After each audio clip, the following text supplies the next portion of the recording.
नमस्कार प्यारे साथियों, जय हिंद, वंदे मातरम। कैसे हैं आप सभी लोग? हमें पूरी उम्मीद है कि आप लोग बहुत ही बेहतर होंगे, स्वस्थ और मस्त होंगे।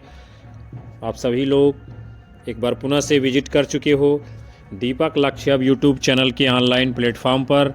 आप सभी लोगों का हम तहे दिल से हार्दिक स्वागत और अभिनंदन करते हैं। आप सभी के लिए हम लेकर के उपस्थित हो चुके हैं पुनः से यूपी टीजीटी पीजीटी और जीआईसी एग्ज़ाम 2026 के लिए महत्वपूर्ण प्रश्नों के मॉडल पेपर को, जो आपके लिए आगामी भारतवर्ष की सभी प्रतियोगी परीक्षाओं में भी काम आएगा। तो साथियों, आप सभी लोग एक बार सेशन को ईमानदारी पूर्वक लाइक कमेंट कर शेयर कर दीजिए और चैनल के ऊपर हमारे पहली बार आए हो तो सब्सक्राइब करिए, बेल आइकन दबाइए, जिससे आने वाली कक्षाओं का नोटिफिकेशन आपको मिलता रहेगा और ऐसे ही शानदार प्रश्न आप तक पहुंचते रहेंगे। तो चलिए हम बगैर किसी इंतज़ार की शुरुआत करेंगे आज के बेहद ही खूबसूरत सत्र की पहले प्रश्न के साथ में। क्या है? प्रेम गाथा का सर्वाधिक प्रौढ़ सरस ग्रंथ आचार्य शुक्ल के अनुसार है ज्ञानदीप, हंसावली, बीजक, पद्मावत। प्रेम गाथा का सर्वाधिक प्रौढ़ सरस ग्रंथ आचार्य शुक्ल के अनुसार कौन सा है? तो आपका सही जवाब क्या होगा? पद्मावत महाकाव्य, जो कि किसका है? मलिक मोहम्मद जायसी का। अगला प्रश्न है, पद्मावत का रचना काल है 1540, 1545, 1550, इनमें से कोई नहीं। तो पद्मावत का रचना काल इनमें से क्या है? 1540 ईस्वी। फिर अगला है, यह तन जारों छार के कहो कि पवन उड़ाए। ये पंक्ति किस काव्य ग्रंथ की है? मृगावती, पद्मावत, मधुमालती, इनमें से कोई नहीं। यह तन जारों छार के कहो कि पवन उड़ाओ, ये पंक्ति जो है कहाँ से ली गई है? तो आपका उत्तर होगा पद्मावत महाकाव्य से। हम सभी लोग आगे बढ़ते हैं। फिर अगला प्रश्न आप सभी के सामने है, राघव चेतन किस काव्य ग्रंथ का पात्र है? चित्रावली, पद्मावत, बीजक, साहित्य लहरी। तो राघव चेतन किसका पात्र है? ये पद्मावत महाकाव्य का है। फिर अगला है, कबीर द्वारा कुंडलिनी योग की शब्दावली का स्रोत है सूफी संत, नाथ पंथ, सिद्ध संप्रदाय, इनमें से कोई नहीं। बहुत ही शानदार प्रश्न आप सभी के सामने है। कबीर द्वारा जो कुंडलिनी योग की शब्दावली ये ली गई है, ये कबीर ने कहाँ से ली है? तो ये आई है नाथों की परंपरा से। कहाँ से? नाथों की परंपरा से। फिर आगे बढ़ेंगे हम सभी। अगला प्रश्न आपके सामने है, इनमें से किस एक संत कवि ने श्रृंगार रस का विरोध किया था? कबीर, सूर, जायसी, इनमें से कोई नहीं। तो जिन्होंने श्रृंगार रस का विरोध किया था, जो संत कवि थे, उनका नाम क्या था? नंददास। कौन थे? नंददास। यानी कि उत्तर आपका होगा इनमें से कोई नहीं, विकल्प डी आपका जवाब है। फिर अगला प्रश्न है, कबीर के काव्य संकलन को बीजक के नाम से किसके द्वारा संपादित किया गया है? श्याम सुंदर दास, आचार्य शुक्ल, नंददास, धर्मदास। तो कबीर के काव्य का संकलन जो बीजक नाम से संपादित किया गया है, किसके द्वारा? तो आपका सही उत्तर क्या होगा? धर्मदास जी के द्वारा। किसके द्वारा? धर्मदास जी के द्वारा। फिर आगे बढ़ेंगे। अगला प्रश्न आपके सामने है, कालक्रम आपको निर्धारित करना है। क्या करना है? कालक्रम निर्धारित करना है। चारों भक्ति काल के प्रतिनिधि का भी अपनी अपनी शाखा की आपके सामने है और आपको बताना है कौन सा पहले से बाद के क्रम में आएगा। तो आप सभी का इस प्रश्न के लिए उत्तर कौन सा सही माना जाएगा? विकल्प सी। कौन सा? विकल्प सी, यानी कबीरदास, फिर जायसी, फिर सूरदास और उसके बाद में तुलसीदास का नाम आएगा। आगे बढ़ेंगे। अगला प्रश्न आपके सामने है, सुमेलित कीजिए। रचनाएं हैं और उनके रचनाकारों के साथ आपको मिलान करना है। तो रामचरितमानस किसकी है? तुलसीदास का महाकाव्य है। कबीर क्या दिया गया है? कबीर, इसमें गलत दिया गया है। कबीर की रचना अगर यहाँ आपकी बीजक हो जाती तो कबीर हो जाता, और साहित्य लहरी ये सूरदास की हो जाती, और अखरावट आपका जायसी का हो जाएगा। यानी आपका सही मिलान कर दिया गया है और कूट के रूप में आगे आपका जो है विकल्प से इसमें उत्तर माना जाएगा। यहाँ पर आप सभी लोग जो है बीजक कर लीजिए। कौन सा? बीजक। आगे बढ़ेंगे हम लोग। फिर आपका प्रश्न सामने है, बेमेल को चुनिए, यानी कौन सा सही नहीं है वो आपको इस प्रश्न में बताना है। तो देखेंगे हम लोग कौन सा सही नहीं है। रामलला नैछू के रचयिता तुलसीदास जी हैं, ये बात तो बिल्कुल सत्य है। पद्मावत जायसी का प्रेम आख्यान ये भी बिल्कुल सत्य है। सूरसागर सूरदास जी का ग्रंथ है, ये भी सत्य है।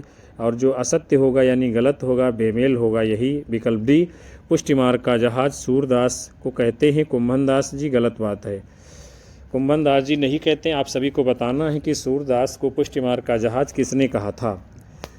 फिर अगला प्रश्न आपके सामने है, तुलसीदास कृत कृष्ण गीतावली की भाषा है ब्रज भाषा, अवधी, मैथिली, खड़ी बोली।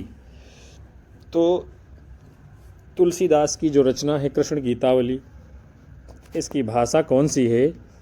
तो आपका सही जवाब क्या माना जाएगा इस प्रश्न के लिए? यानी कि ब्रज भाषा है। कौन सी है? ब्रज भाषा है कृष्ण गीतावली की भाषा। अगला है, तुलसी ने काव्य का प्रयोजन क्या माना है? लोकमंगल, स्वाविकास, धनार्जन, इनमें से कोई नहीं। तो तुलसी ने काव्य का प्रयोजन लोकमंगल को माना है। अगला प्रश्न है, सेवक धर्म का जीता जागता उदाहरण है? लक्ष्मण, हनुमान, भरत, इनमें से कोई नहीं। सेवक धर्म का जीता जागता उदाहरण किसको माना जाता है? तो हनुमान जी को माना जाता है, प्रभु श्री राम की सेवा के लिए। फिर अगला प्रश्न है, असत्य कथन को चुनिए, यानी कौन सा सही नहीं है आपको बताना है। देखते हैं हम लोग कौन सा सही नहीं है इसमें। तुलसी ने भक्ति मार्ग को ज्ञान मार्ग की तुलना में अधिक सरल और सहज स्वीकार किया, ये तो बात सत्य है। सत्संग राम की कृपा से मिलता है, ये भी बात सत्य है। तुलसीदास जी ने शरणागति के 6 प्रकार बताए हैं, ये भी सही है। और गलत जो आपका होगा विकल्प डी, वल्लभाचार्य ने जगत और संसार को एक ही माना है, ये बात गलत है। जगत और संसार को एक कौन मानता है? शंकराचार्य जी अद्वैतवाद में।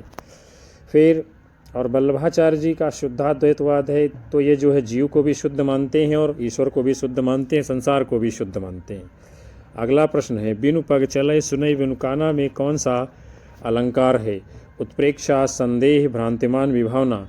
तो बिनु पद चले सुनई बिनु काना में कौन सा अलंकार है? कारण के बिना कार्य हो रहा, विभावना अलंकार होगा। फिर अगला है, वल्लभाचार्य के मार्ग को किस नाम से जाना जाता है? पुष्टि मार्ग, व्यष्टि मार्ग, समष्टि मार्ग, इनमें से कोई नहीं। तो आप सबको पता है वल्लभाचार्य जी के मार्ग का नाम क्या है? पुष्टि मार्ग है। आगे बढ़ते हैं। फिर अगला प्रश्न आपके सामने है, काल क्रम को आपको इन कवियों को निर्धारित करना है, बताना है कौन पहले से बाद के क्रम में आएगा। तो क्या होगा इस प्रश्न के लिए आपका सही जवाब? यानी कि विकल्प डी माना जाएगा। कौन सा विकल्प डी? पहले नामदेव आएंगे, फिर जयदेव आएंगे, फिर वल्लभाचार्य आएंगे, उसके बाद में रामानंद जी आएंगे। अगला प्रश्न है, निम्नलिखित में से किसने कृष्ण उपासना पर बल दिया? वल्लभाचार्य, रामानंद, कबीर, इनमें से कोई नहीं। तो कृष्ण उपासना पर बल देने वाले कौन हैं? वल्लभाचार्य जी हैं। आगे बढ़ेंगे। अगला प्रश्न आपके सामने है, रामानंद ने किस प्रकार की उपासना पर बल दिया है? कृष्ण, राम, हनुमान, नारायण। तो रामानंद जी राम भक्ति शाखा में ही आते हैं, तो उन्होंने राम पर बल दिया है। अगला है, भक्तिकाल को ईसाइयत की देन किसने माना है? ग्रियर्सन, शुक्ल, श्याम सुंदरदास, नगेंद्र। तो आप सभी को पता है भक्तिकाल को ईसाइयत की देन किसने माना है? तो आपका जवाब होगा जॉर्ज ग्रियर्सन जी ने। फिर अगला प्रश्न आपके सामने है, सूफी साधना के कितने सोपान हैं आपको बताना है? 5, 6, 7, 8। सूफी साधना के कितने सोपान हैं? तो आप सभी का सही जवाब क्या माना जाएगा? अगर देखा जाए तो इसमें कोई भी विकल्प सही नहीं है, क्योंकि सूफी साधना के 4 सोपान हैं, शरीयत, तरीकत, हकीकत, मारिफत, वो किसी भी विकल्प में नहीं है। अगला प्रश्न आपके सामने है, क्या है? सूफी धर्म से संबंधित कौन सा कथन एक असत्य है? असत्य को आपको बताना है। सूफियों में मजार पूज्य है, ये तो ठीक है। सूफी साधना इश्क मिजाजी यानी लौकिक प्रेम से इश्क हकीकी अलौकिक प्रेम को प्राप्त करने पर बल दिया गया, ये भी बिल्कुल सत्य है। हाल की दशा में पहुंचने पर साधक ईश्वर में लीन हो जाता, ये भी सत्य है। सूफी मत इस्लाम से संबंधित नहीं, यही गलत है, क्योंकि सूफी मत तो इस्लाम से संबंधित है और यहाँ नहीं लगा हुआ है, यही आपका असत्य है। आगे बढ़ते हैं हम सभी लोग। अगला प्रश्न आपके सामने है, नाथ पंथ के संदर्भ में कौन सा एक असत्य है? आपको बताना है कौन इनमें से सही नहीं है नाथ पंथ के विषय में। तो देखते हैं हम लोग। नाथ पंथ का प्रचार पंजाब और राजपूताने में होता, ये तो सही है। नाथ पंथ के काव्य में सदुक्कड़ी भाषा का प्रयोग होता, ये भी सही है। नाथ पंथियों ने जाति पात का विरोध किया है, ये भी सही है। और गोरखनाथ के ग्रंथों की संख्या 15 है, कुल ग्रंथ 40 हैं, तो यही बात जो है गलत है। क्या है? यही गलत है और यही आपका उत्तर है। और आप देख पा रहे हैं जो 3 बातें ऊपर आपकी नाथ पंथ के विषय में कही गई हैं, तो ये आप जो है तीनों विशेषताएं आप यूपीएलटी, केवीएस, एनवीएस किसी भी जो है जो लिखित परीक्षा के एग्ज़ाम में ये तीनों बातें लिख करके आप जो है अपना सही उत्तर दे सकते हैं इन्हीं 3 बिंदुओं के आधार पर। फिर अगला प्रश्न है, नाथ पंथ की सबसे बड़ी कमजोरी क्या है? रूखापन, अश्लीलता, गृहस्थ धर्म, इनमें से कोई नहीं। नाथ पंथ की सबसे बड़ी कमजोरी इनमें से क्या मानी गई है? तो इनकी सबसे बड़ी जो कमजोरी है विद्यार्थियों, वो है इनका गृहस्थ धर्म के प्रति अनादर का भाव था। क्या था? गृहस्थ धर्म के प्रति अनादर का भाव था। आगे बढ़ते हैं।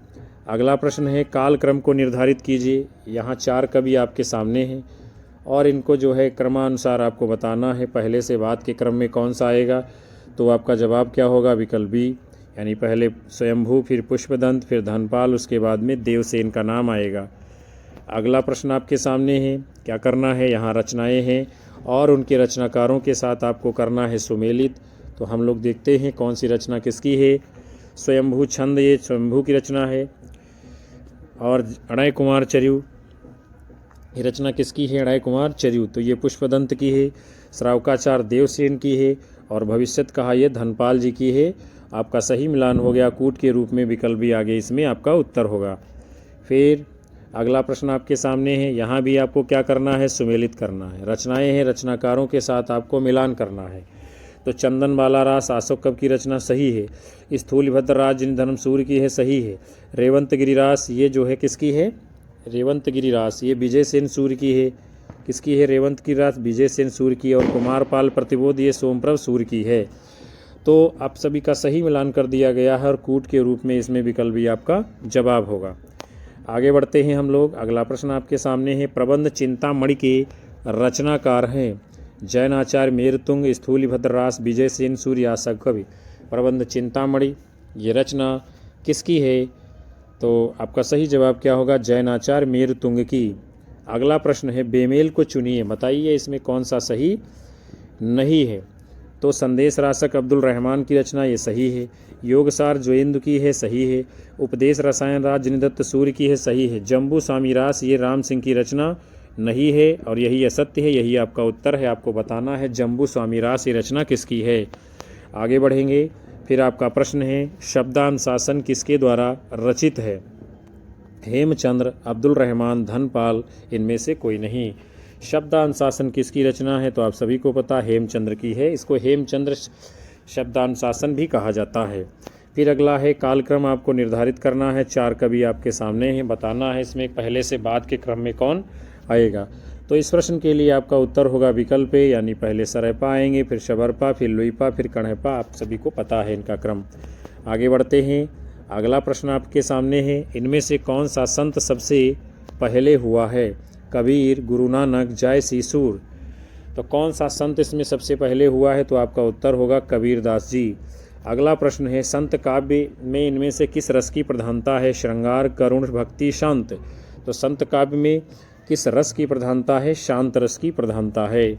फिर अगला प्रश्न आपके सामने है, इनमें से किस भक्त कवि को वाणी का डिक्टेटर कहा जाता है? तुलसी, सूर, जायसी, कबीर।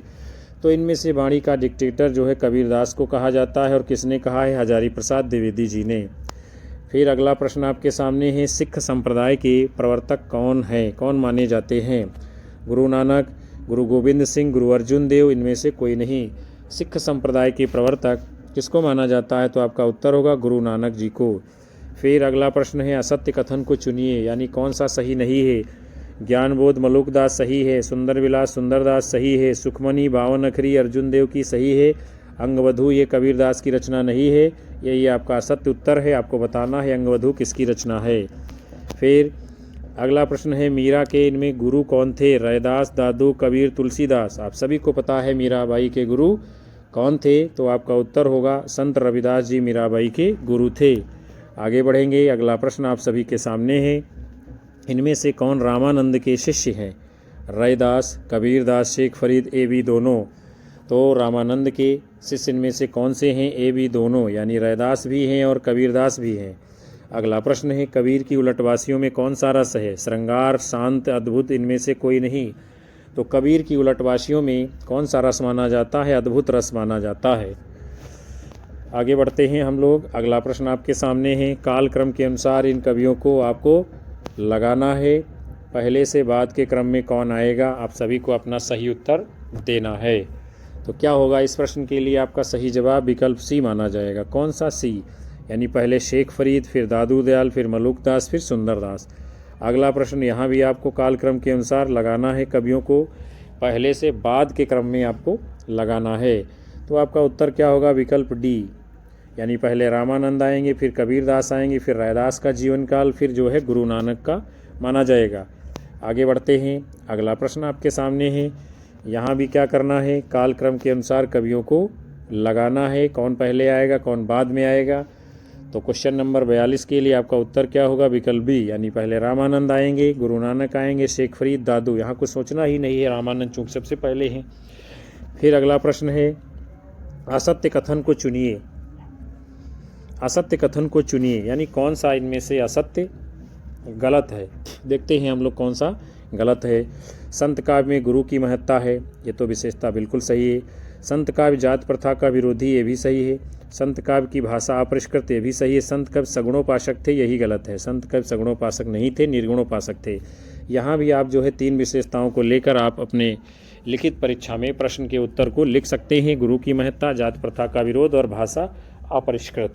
आपका जो लघु उत्तरी प्रश्न आएगा 125 शब्दों का, उसको आप यहाँ से लिख सकते हो इन्हीं 3 विशेषताओं के आधार पर, इसलिए आपको ध्यान में रखना है।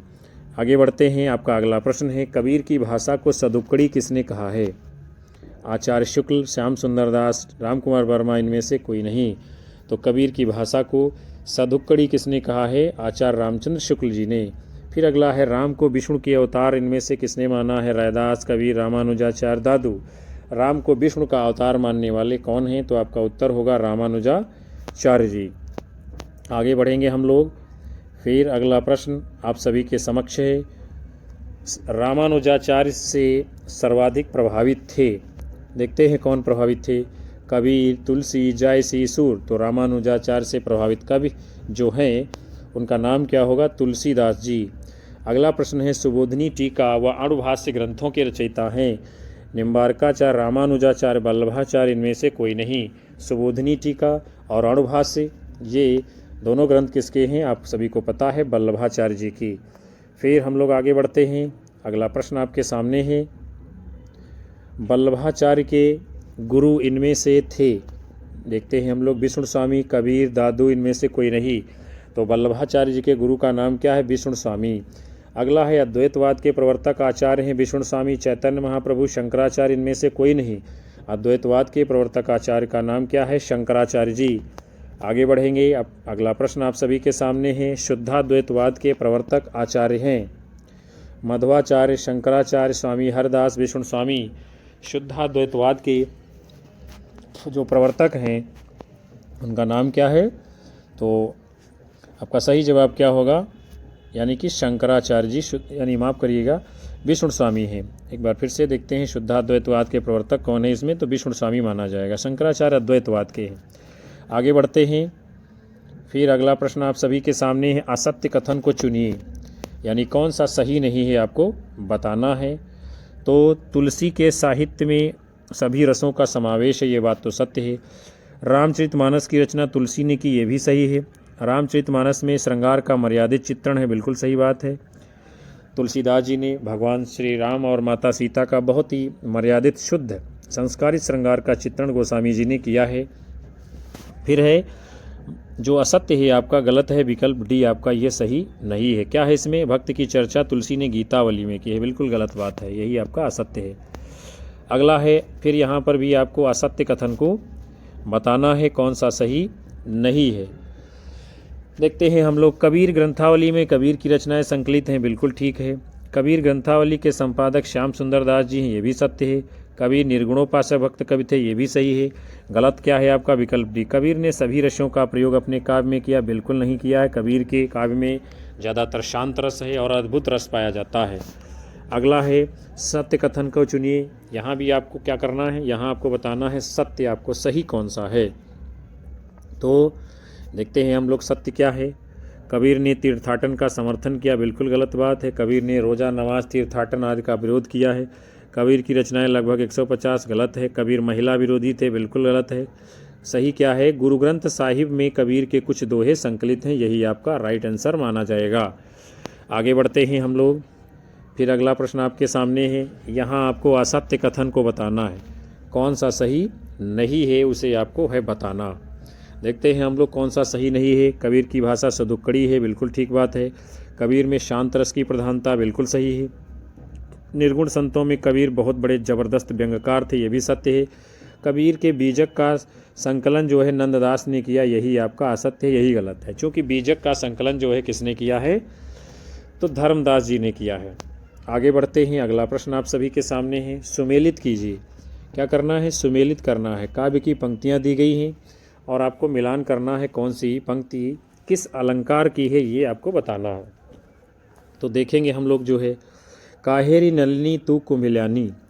तो यहाँ पर क्या है? काहेरी नलिनी तू कुम्हिलानी में अन्योक्ति अलंकार है, यानी अन्य की प्रत्युक्ति कही जा रही है। फिर कर का मन का डार दे, मन का फिर यहाँ जो है यमक अलंकार है। कौन सा यमक अलंकार सही है? मन का यहाँ पर बात आ रही है। फिर पानी केरा बुध बुदा असमानस की जात, यहाँ उपमा अलंकार बिल्कुल सही है। फिर है संत न छाड़े संत ई कोटिक मिले संत, यहाँ दृष्टांत अलंकार है, ये भी बात सत्य है। इस प्रकार आपका मिलान हो गया और कूटे आपका इसमें जवाब होगा। आगे बढ़ेंगे। फिर अगला प्रश्न आपके सामने है। रचनाओं को मिलान करना है, किसकी है? तो बीजक कबीरदास की सही है, पद्मावत जायसी की है, साहित्य लहरी सूर की है, गीतावली तुलसीदास की है और आपका मिलान कर दिया गया है। और सही उत्तर क्या होगा? विकल्प से इसमें राइट आंसर माना जाएगा। आगे बढ़ते हैं। अगला प्रश्न आपके सामने है। जल में कुंभ, कुंभ में जल है, बाहर भीतर पानी, फूटा कुंभ जल जल ही समाना, ये तथ्य कहो ज्ञानी। उपरोक्त पंक्ति में कौन सा बिंब है पूछा जा रहा है? श्रव्य, स्पर्श, दृश्य, इनमें से कोई नहीं। तो इसमें बिंब के कौन से स्वरूप को देखा गया है? बड़ा ही शानदार प्रश्न बनाया गया है। तो इसमें क्या है?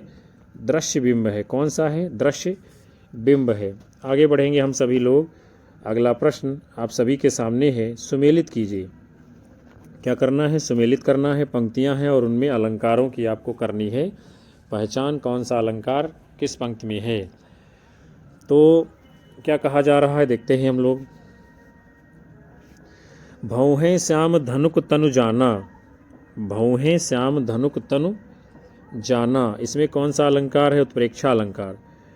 फिर दूसरा है आपका पद्मिनी गठन हंस गए दूरी, पद्मिनी गठन हंस गए दूरी, इसमें कौन सा अलंकार? प्रतीप अलंकार है। पीयूषो कहो संदेशणा, हे भौरा के काग, इसमें कौन सा अलंकार है? पीयूषो कहो संदेशणा, हे भौरा के काग, श्लेष अलंकार है। और भौर केस वह मालती रानी, इसमें कौन सा है? आपका उपमा अलंकार है। और सही मिलान हो गया, विकल्प भी आपका कूट आगे उत्तर होगा। फिर अगला प्रश्न आपके सामने है। पंक्तियां दी गई हैं और बताना है किस रचना की ये पंक्तियां हैं, आपको बताना है किस रचना की कौन सी पंक्ति है। तो राम को रूप निहारत जान की, कंकन के नग की परछाई, याते सबई सुध भूल गई, करटीक रही पर टारत नारी। यहाँ पर जो है तुलसीदास का शुद्ध श्रृंगारिक वर्णन किया जा रहा है। तो ये पंक्ति जो है किस रचना की है? कवितावली की है, ठीक है। फिर राम कहत चल, राम कहत चल, राम कहत चल भाई गिरे, ये पंक्ति किस रचना की है? विनय पत्रिका है। शिथिल अंग पग मग डग डोलहि, ये पंक्ति जो है रामचरितमानस की है। आपका सही मिलान कर दिया गया है और इसमें कूट आपका विकल्प जवाब होगा। अगला प्रश्न आप सभी के सामने है। क्या है? ये कवि दिए गए हैं, उनका जीवन काल दिया गया है, उसके साथ आपको करना है मिलान। तो देखते हैं हम लोग कौन सा किस में आएगा, किसका आएगा इसमें जीवन काल। तो 1532 से 1623 ये तो जो है किसका? तुलसीदास का, बिल्कुल सही है। 1478 से 1583 ये सूरदास का है और 1398 से 1518 ये कबीर का है। आपका सही मिलान हो गया और विकल्प सी आगे इसमें आपका कूट जवाब होगा। फिर हम लोग आगे बढ़ेंगे। अगला प्रश्न आपके सामने है। असत्य कथन को चुनिए। कौन सा असत्य कथन को आपको है बताना। देखते हैं हम लोग। संत काव्य में ज्ञान की महत्ता, बिल्कुल सही बात है। संत कवि निर्गुणोपासक थे, बिल्कुल सही है। संत कवि गुरु की महत्ता स्वीकारते, तीनों बातें सत्य हैं। गलत क्या है? संत काव्य में द्वैत को स्थान मिला है, गलत बात है, द्वैत को स्थान नहीं, संत काव्य में अद्वैत की भावना प्रभावी देखी गई है। अगला प्रश्न आपके सामने है, सिद्धों की पंचमकार साधना में एक क्या नहीं है? मत्स्य, मैथुन, मुद्रा, योग। तो मत्स्य, मुद्रा, मैथुन, इनकी जो पंचमकार हैं उनमें से जो नहीं है तो आपका माना जाएगा योग पंचमकार में नहीं आता है सिद्धों के। आगे बढ़ते हैं, अगला प्रश्न है, साधना की प्रक्रिया में कुंडलिनी सभी चक्रों को भेद कर अंत में कहाँ पहुँचती है? शून्य चक्र में, आज्ञा चक्र में, मणिपूरक चक्र में, उपरोक्त में से कोई नहीं। साधना की प्रक्रिया में कुंडलिनी सभी चक्रों को भेद कर अंत में कहाँ पहुँचती है? तो आपका उत्तर होगा वो शून्य चक्र में पहुँचती है। आगे बढ़ेंगे, फिर अगला प्रश्न आप सभी के सामने है, क्या कहा जा रहा है? आचार्य शुक्ल के अनुसार भक्ति काल की समय सीमा क्या है? 4 विकल्प आपके सामने हैं, बताना है शुक्ल के अनुसार भक्ति काल की समय सीमा। तो आपका जवाब क्या होगा? 1375 से 1700 विक्रम संवत तक भक्ति काल की शुक्ल जी ने सीमा मानी है। अगला है, आलवार भक्तों की संख्या है 10, 12, 11, 13। आलवार भक्तों की संख्या कितनी मानी गई है? तो 12 मानी गई, आप सब जानते हैं।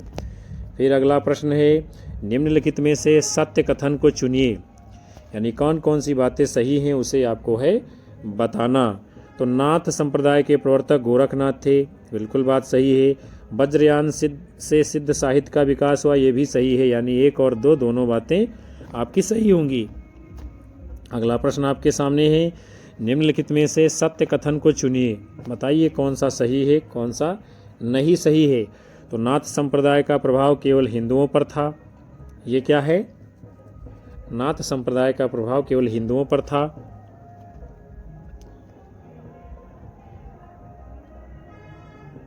तो इसमें देखा जाए तो ये दोनों गलत माने जाएंगे।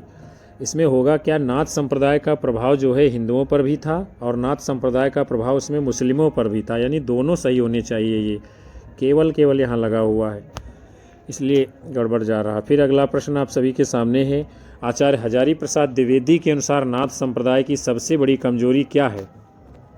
गृहस्थ धर्म के प्रति अनादर भाव, हठ योग, पत्नी के प्रति अनादर भाव, इनमें से कोई नहीं।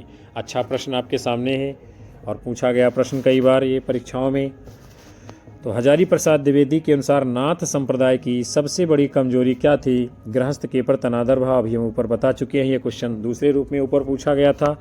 अगला प्रश्न है, डॉक्टर पीताम्बर दत्त बड़थवाल के अनुसार गोरखनाथ के ग्रंथों की संख्या कितनी है? 12, 13, 14, इनमें से कोई नहीं। तो पीताम्बर दत्त बड़थवाल के अनुसार गोरखनाथ जी के ग्रंथों की संख्या कितनी मानी गई है? तो आपका उत्तर होगा विकल्प सी, यानी कि 14। फिर अगला प्रश्न आपके सामने है, पूर्व मध्यकाल का दूसरा नाम क्या है? भक्तिकाल, रीतिकाल, आदिकाल, इनमें से कोई नहीं। पूर्व मध्यकाल का दूसरा नाम क्या है? तो आपका उत्तर होगा भक्तिकाल। अगला है, निर्गुण धारा के अंतर्गत कौन सी शाखा है? ज्ञानाश्रयी, रहस्यमयी शाखा, गायत्री शाखा, इनमें से कोई नहीं। तो निर्गुण धारा के अंतर्गत कौन सी शाखा है? ज्ञानाश्रयी शाखा को निर्गुण ज्ञानाश्रयी शाखा कहा जाता है। अगला प्रश्न आपके सामने है, निर्गुण ब्रह्म को जब भावना का विषय बना लिया जाता है तब क्या होता है? रहस्यवाद का जन्म होता है। रहस्यवाद निर्गुण ब्रह्म पर आश्रित है। कौन कौन सी बात सही होगी इस प्रश्न के लिए? तो आपका उत्तर होगा, निर्गुण ब्रह्म को जब भावना का विषय बना लिया जाता तो रहस्यवाद का जन्म होता है। रहस्यवाद निर्गुण ब्रह्म पर आश्रित होता है। विकल्प 1, 2 दोनों बातें सही हैं। फिर अगला प्रश्न आपके सामने है, निम्नलिखित में से असत्य कथन को छांटिए। असत्य बताइए कौन सा सही इसमें से नहीं है, कौन सा सही है। तो देखते हैं हम लोग जो है, यानी क्या है, निर्गुण भक्ति मानसिक भक्ति है, ठीक बात है। निर्गुण भक्ति प्रेमामयी भक्ति है, इसमें भी क्या है, सही है। निर्गुण भक्ति सहज साधना पर आधारित है, ठीक है। निर्गुण भक्ति ईदत पूजा का विधान है, ये गलत बात है, यानी विकल्प 4 आपका सही नहीं होगा। आगे बढ़ेंगे, अगला प्रश्न है, निम्नलिखित में से सत्य कथन को चुनिए। कौन सा सत्य है? कौन सा सत्य है उसे आपको बताना है। तो सगुण भक्ति में अवतारवाद को महत्व दिया, बिल्कुल ठीक बात। राम और कृष्ण के अवतार को माना गया।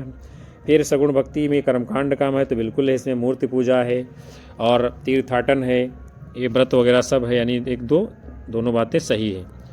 अगला प्रश्न आपके सामने है, संत काव्यधारा को ज्ञानाश्रयी शाखा किस विद्वान ने कहा है? शानदार प्रश्न है। आचार्य शुक्ल, आचार्य द्विवेदी, डॉक्टर नगेंद्र, इनमें से कोई नहीं। संत काव्यधारा को ज्ञानाश्रयी शाखा किस विद्वान ने कहा है? तो आपका सही जवाब क्या होगा? आचार्य रामचंद्र शुक्ल। अगला प्रश्न आपके सामने है, संत काव्यधारा नाम किसके द्वारा दिया गया? डॉक्टर नगेंद्र, आचार्य शुक्ल, राम कुमार वर्मा, इनमें से कोई नहीं। तो संत काव्यधारा को ज्ञानाश्रयी शुक्ल जी ने कहा है। और ये संत काव्यधारा किसने नाम दिया है? तो आपका उत्तर क्या होगा इस प्रश्न के लिए? यानी कि राम कुमार वर्मा ने संत काव्यधारा नाम दिया है और हजारी प्रसाद द्विवेदी ने निर्गुण साहित्य कहा है। इसको भी आप जानते चलिए। अगला प्रश्न आपके सभी के सामने है। क्या पूछा जा रहा है? संत का पर्याय शांत हो सकता है। शानदार प्रश्न आपके सामने। संत का पर्याय शांत हो सकता है अर्थात जिन्होंने सांसारिक प्रपंचों, विषय वासनाओं से विरक्ति महसूस करते हुए वैराग्य धारण कर लिया हो। ये परिभाषा किसकी है? डॉक्टर नगेंद्र, आचार्य शुक्ल, आचार्य द्विवेदी और पीताम्बर दत्त बड़थवाल। किसकी ये परिभाषा है? तो इस प्रश्न के लिए आपका जवाब क्या होगा? डॉक्टर पीताम्बर दत्त बड़थवाल की ये परिभाषा है कि संत का पर्याय शांत हो सकता है अर्थात जिन्होंने सांसारिक प्रपंचों, विषय वासनाओं से विरक्ति महसूस करते हुए वैराग्य धारण कर लिया हो, उन्हें संत कहते हैं। कौन कहता? पीताम्बर दत्त बड़थवाल। अगला प्रश्न है, संत शब्द को सत्य के साम्य किसने माना है? परमेश्वर चतुर्वेदी, डॉक्टर नगेंद्र, आचार्य शुक्ल, इनमें से कोई नहीं। संत शब्द को सत्य के साम्य यानी उसके समान किसने माना है? तो आपका उत्तर क्या होगा? परमेश्वर चतुर्वेदी जी ने। आगे बढ़ते हैं। फिर अगला प्रश्न आपके सामने है, संत शब्द को लेकर सर्वाधिक वैज्ञानिक परिभाषा किसने दी है? कालिदास, पाणिनि, तुलसीदास, सूरदास। संत शब्द को लेकर सर्वाधिक वैज्ञानिक परिभाषा किसने दी है? तो आपका इस प्रश्न के लिए उत्तर क्या माना जाएगा सही? यानी कि तुलसीदास जी ने अपने रामचरितमानस में परिभाषा दी है चौपाई के माध्यम से। अगला है, जायसीकृत पद्मावत में नागमती प्रतीक है मन, शरीर, जगत, हृदय। पद्मावत जो है यानी पद्मावत में जो नागमती है ये किसका प्रतीक है? तो क्या होगा आपका उत्तर? संसार यानी जगत का प्रतीक है नागमती। ये दुनिया, धंधा, दुनिया का प्रतीक है। अगला प्रश्न है, भक्ति का सर्वप्रथम उल्लेख कहाँ मिलता है? बताना है आपको। वेद में, उपनिषद में, सूक्त में, इनमें से कोई नहीं। भक्ति का सर्वप्रथम उल्लेख कहाँ मिलता है? तो आपका उत्तर होगा उपनिषद में। श्वेताश्वतर उपनिषद में भक्ति शब्द का सर्वप्रथम उल्लेख मिला है। अगला है, भक्ति भावना का उद्भव कहाँ हुआ? उत्तर भारत, दक्षिण भारत, मध्य भारत, उत्तर पूर्व में। तो क्या होगा इस प्रश्न का सही जवाब? भक्ति द्राविड़ी उपज यानी दक्षिण भारत में इसका उद्भव होता है। अगला प्रश्न आप सभी के सामने है, आचार्य हजारी प्रसाद द्विवेदी भक्ति का सूत्रपात करने का श्रेय किसे देते हैं? नयनमारों को, आलवार भक्तों को, जैनियों को, सिद्धों नाथों को। आचार्य हजारी प्रसाद द्विवेदी भक्ति का सूत्रपात करने का श्रेय किसे देते हैं? तो आपका उत्तर होगा आलवार भक्तों को। किसको? आलवार भक्तों को। फिर है, नाथों की भाषा ब्रज, अवधी, सदुक्कड़ी, इनमें से कोई नहीं। तो नाथों की भाषा कैसी है? सदुक्कड़ी भाषा। अगला प्रश्न है, हठ योग दर्शन की व्याख्या इनमें से किसने की है? गोरखनाथ, सरैपा, लुइपा, इनमें से कोई नहीं। तो हठ योग दर्शन की व्याख्या करने वाले कौन है? गोरखनाथ जी हैं। इन्होंने क्या किया था?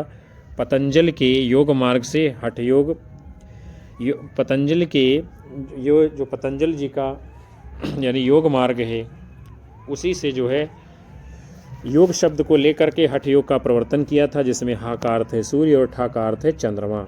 अगला प्रश्न है, मूलाधार चक्र के ऊपर 6 चक्रों से घिरा कौन सा केंद्र होता है? स्वाधिष्ठान चक्र, मणिपुर चक्र, विषु साध्य चक्र, सहस्रार चक्र। बताना है आपको क्या होगा इस प्रश्न का सही उत्तर। मूलाधार चक्र के ऊपर 6 चक्रों से घिरा कौन सा केंद्र होता है? तो आपका उत्तर होगा स्वाधिष्ठान चक्र। फिर अगला प्रश्न आपके सामने है, आज्ञा चक्र में कितने कमल दल होते हैं? आज्ञा चक्र में कितने कमल दल होते हैं? 2, 3, 4, 6। आज्ञा चक्र में कितने कमल दल होते हैं? तो 2 होते हैं। कितने? 2 होते हैं। फिर है, जो दर्शन के क्षेत्र में अद्वैत है वही भावना के क्षेत्र में रहस्यवाद है, कथन किसका है? आचार्य शुक्ल, हजारी प्रसाद द्विवेदी, डॉक्टर नगेंद्र, इनमें से कोई नहीं। तो ये परिभाषा किसकी है? जो दर्शन के क्षेत्र में अद्वैतवाद है, भावना के क्षेत्र में वही रहस्यवाद है। तो आपका सही जवाब होगा आचार्य रामचंद्र शुक्ल जी। फिर अगला प्रश्न है, कबीर की रचनाओं के संकलनकर्ता कौन हैं? आपको बताना है। धर्मदास, नाभादास, श्याम सुंदर दास, इनमें से कोई नहीं। कबीर की रचनाओं के संकलनकर्ता कौन हैं? तो आपका उत्तर होगा धर्मदास जी, जिसमें साखी, शबद, रामायणी तीनों संकलित हैं। अगला है, कबीर ग्रंथावली में कबीर की रचनाओं का संकलन किसने किया है? हजारी प्रसाद द्विवेदी, श्याम सुंदर दास, डॉक्टर नगेंद्र, गणपत चंद्र गुप्त। तो कबीर ग्रंथावली में कबीर की रचनाओं का संकलन किसने किया है? श्याम सुंदर दास जी ने। फिर अगला प्रश्न है, कबीर दास जी के नाम पर लगभग कितनी रचनाएं उपलब्ध हैं? 60, 63, 65, 70।